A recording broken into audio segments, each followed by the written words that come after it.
नमस्कार साथियों। एनसीएफ 2005 में कहा गया है कि ज्ञान को टुकड़ों में नहीं बांटें। अर्थात जब भी हम किसी प्रकरण पर शिक्षण कार्य करवाते हैं उस प्रकरण से संबंधित समस्त पहलुओं की जानकारी बच्चों को दी जानी चाहिए। जैसे पाठ है लंबाई मापन, तो इसमें छात्रों को जो सबसे पहले इकाई की समझ और संख्या की समझ विकसित करने के लिए कार्य दिया जाना चाहिए। आप वीडियो में देख रहे हैं कि बालिकाएँ और बालक जो विद्यालय में एक दूसरे की लंबाई मापन का कार्य कर रहे हैं, तो इस दौरान उनमें जो मीटर सेंटीमीटर और फुट इंच की समझ विकसित होगी। आंकड़े एकत्रित करने के लिए जो किस प्रकार से जो टेबल बनाई जाती हैं, तो वो टेबल बनाने का कार्य है जो सीखेंगे। इस प्रकार उन आंकड़ों का वर्गीकरण, जैसे मेल फीमेल के आधार पर टेबल बनाना, वो कार्य भी है जो सीख जाएंगे। गणितीय संक्रियाओं की जानकारी भी होगी उनको, जैसे जोड़ बाकी गुणा भाग, जैसे कौन किससे कितना बड़ा है कितना छोटा है, उसके लिए बाकी निकालना सीखेंगे। औसत निकालने के लिए लंबाई का जोड़ करके उसमें भाग देना सीखेंगे। इस प्रकार जो प्रतिशत निकालने का भी कार्य सीखेंगे।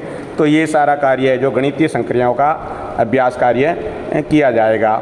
फिर इन आंकड़ों का जो ग्राफिकल डिस्प्ले का भी है जो कार्य बच्चे है जो सीख सकते हैं। जैसे बच्चों की लंबाई को है जो बार ग्राफ में किस प्रकार से जो दिखाया जा सकता है, या पाई चार्ट में, या जो रेखीय ग्राफ किस प्रकार से तैयार करवाया जा सकता है।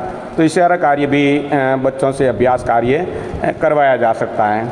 फिर आते हैं गणित में उच्च स्तरीय कौशल की बात, तो उस दौरान फिर बच्चों से जो कुछ इस प्रकार के जो चिंतन वाले, तर्क वाले जो प्रश्न किए जा सकते हैं। जैसे क्लास पर्टिकुलर में कोई बालक विशेष लंबा है तो उसकी लंबाई ज़्यादा होने के पीछे क्या कारण है, या बालक कोई अगर छोटा है तो उसकी है जो हाइट ऊंचाई कम रहने के पीछे क्या कारण है। इसके अलावा अगर ग्रुप में लड़कियों की ऊंचाई कम है और लड़कों की ज़्यादा है तो लड़कियों की ऊंचाई कम रहने के क्या कारण हो सकते हैं। इस प्रकार बच्चों में जो उच्च स्तरीय कौशल और कुछ निष्कर्ष निकालने की क्षमता का विकास होगा।